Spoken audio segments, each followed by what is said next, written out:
Hello mga kananay! Welcome sa aking vlog. So for today is luluto pala ako dito ng atay ng manok at saka yung batikulon. Hindi ko alam kung anong Tagalog sa batikulon ng manok, pero yan po talaga ang nalalaman ko eh.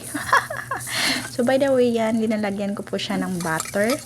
Butter po yung nilalagay ko, imbis na yung oil, yung mantika yung nilagay. So butter po yung ginagamit ko, and then ginamikos-mikos ko na po yung bawang at saka yung sibuyas. Yan po ang lamas natin ngayon. So ito na po yung atay at saka yung batikulon natin. Hindi ko talaga alam kung ano talaga yung atay, ng batikulon.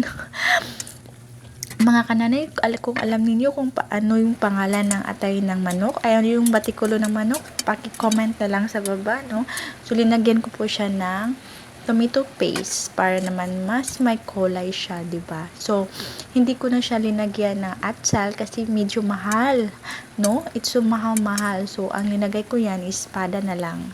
At saka konti na lemon, at yun na po ang yung lasang-lasa. So, yan po yung aking ginagawa ko this day. So, thank you for watching. Bye!